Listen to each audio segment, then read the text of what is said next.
الذين يبخلون ويأمرون الناس بالبخل ويكتمون ما آتاهم الله من فضله وأعتدنا للكافرين عذابا مهينا۔ جو لوگ خود بخل کرتی ہیں اور لوگوں کو بھی بخل کا حکم دیتی ہیں، اور اللہ نے ان کو جو کچھ اپنے فضل سے دیا ہے اس کو چھپاتی ہیں۔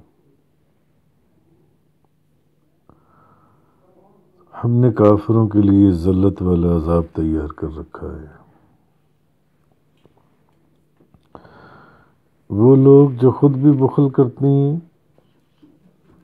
اور جو دوسرے لوگوں کو بھی بخل کا حکم دیتی ہیں، اور اللہ نے ان کو جو کچھ اپنے فضل سے دیا اس کو چھپاتی ہیں، ان کا ذکر ہے اس آیہ مبارکہ کے اندر۔ قتادہ بیان کرتی ہیں کہ ان لوگوں سے مراد اللہ کے دشمن اہل کتاب ہیں، یہود و نصارہ۔ اللہ کا جو ان پر حق ہے یہ اس میں بخل کرتے ہیں۔ بخل کا کیا مطلب ہے؟ کنجوسی، اس میں یہ بخل کرتی ہیں، کنجوسی کرتی ہیں، مائزرلینس۔ تو اللہ کا جو ان کے اوپر حق ہے اس میں بخل کرتی ہیں، اس میں کنجوسی کرتی ہیں، اس کو چھپاتی ہیں، اسلام کے ذکر کو چھپاتی ہیں، اسلام کی جو نشانیاں اور جو حقائق ان تک پہنچے ان کو چھپاتی ہیں، نبی کریم صلی اللہ علیہ وسلم کے ذکر مبارک کو چھپاتی ہیں۔ اس میں ان لوگوں کا ذکر ہے کہ نبی پاک صلی اللہ علیہ وسلم کے ذکر کو چھپاتے ہیں، اسلام کی باتوں کو چھپاتی ہیں، جو نشانیاں ان تک پہنچی ان کو چھپاتی ہیں، حالانکہ اسلام کی نشانیوں کا اور نبی کریم صلی اللہ علیہ وسلم کے متعلق حضور کا ذکر ان کے پاس تورات میں لکھا ہوا ہے۔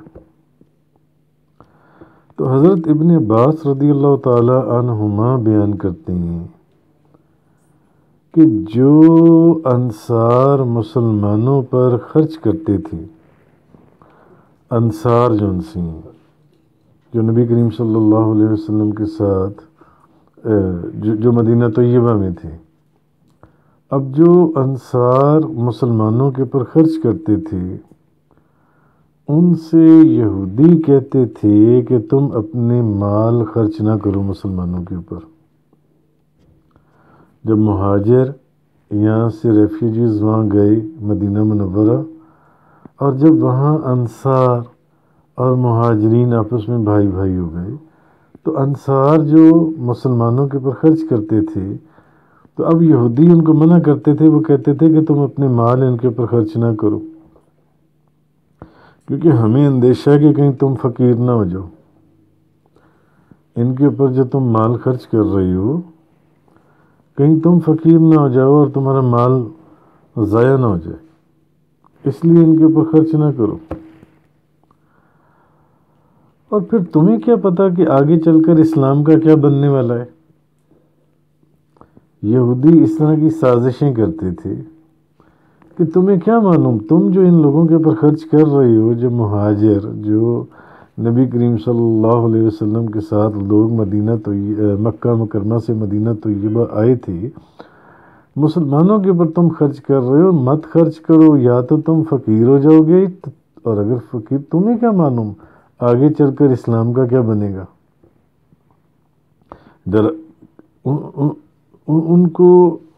ان کو اس طرح کی باتیں کر کے ڈراتے تھے۔ اچھا، خود تو یہ خرچ کرتے نہیں تھے تو دوسروں کو بھی خرچ کرنے نہیں دیتے تھے۔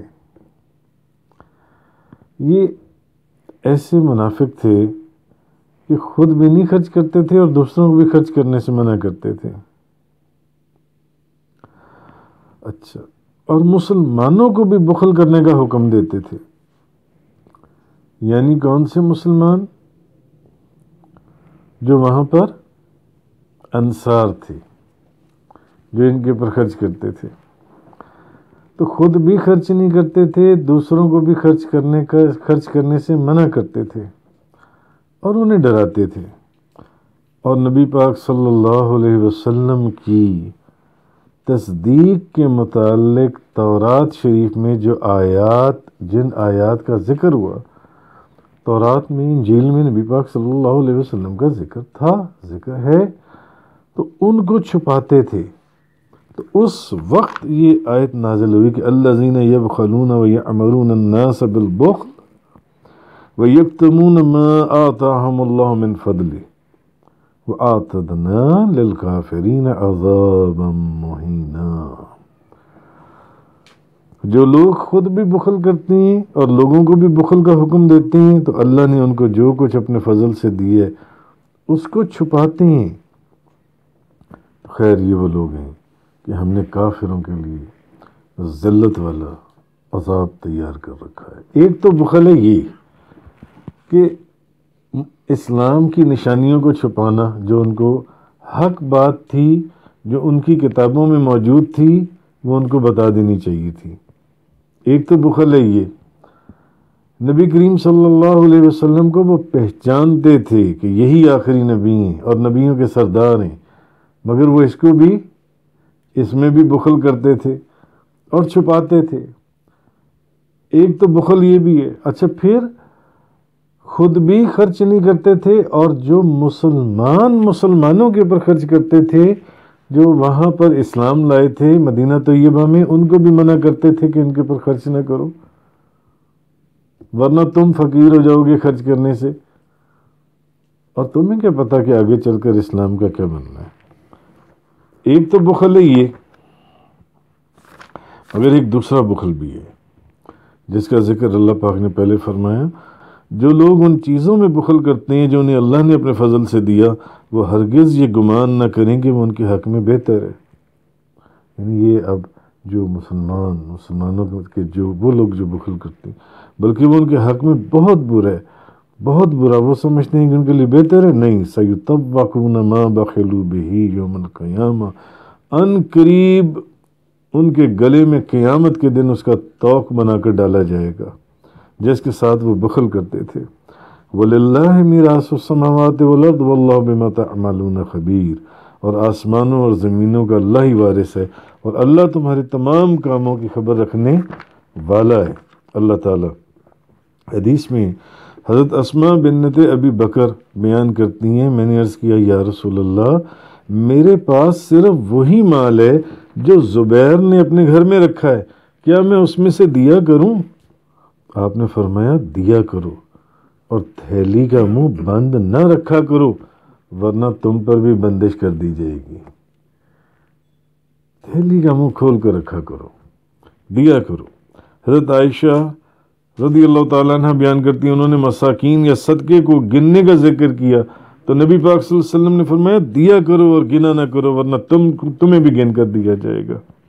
اور حضرت ابو سعید خدری بیان فرماتے ہیں کہ نبی پاک صلی اللہ علیہ وسلم نے فرمایا مسلمان میں 2 خصلتیں جمع نہیں ہوتی، بخل اور بدخلقی. اور حضرت ابو بکر صدیق بیان کرتے ہیں کہ نبی پاک صلی اللہ علیہ وسلم نے فرمایا دھوکہ دینے والا، احسان جتلانے والا اور بخیل جنت میں داخل نہیں ہوں گے. تو یہ اس آیت کے تو خیر پہلے بھی تفسیر بڑی تفصیل سے گزر چکی، اس کو تو میں نے مثال دی ہے کہ یہ ایک دوسرا بخل ہے. مگر یہ جو بخل تھا یہ ایک دوسرا بخل ہے جو یہود کرتے تھے، جو اسلام کی نشانیاں اور جو نبی پاک صلی اللہ علیہ وسلم کو وہ پہچانتے تھے اس میں وہ بخل کرتے تھے اور نہ خود خرچ کرتے تھے، نہ مسلمانوں کو مسلمانوں کے اوپر خرچ کرنے دیتے تھے. جو مہاجر ادھر آئے تھے انصار کو منع کرتے تھے کہ تم فقیر ہو جاؤ گے، ان کے اوپر خرچ نہ کرو، تمہیں کیا پتہ آگے جا کر اسلام کا بنتا کیا ہے. وہ چیز اللہ نے فرمائی اس کے اندر الذین یبخلون ویأمرون الناس بالبخل ویکتمون ما آتاہم اللہ من فضلہ وآتدنا للکافرین عذابا مہینا، اور ہم نے کافروں کے لیے ذلت والا عذاب تیار کر رکھا ہے۔ صدق اللہ تعالی وبلغ رسول۔ تفسیر قرآن کا یہ لیکچر انگلش میں سننے کے لیے براہ کرم ڈسکرپشن میں موجود لنک پر کلک کریں۔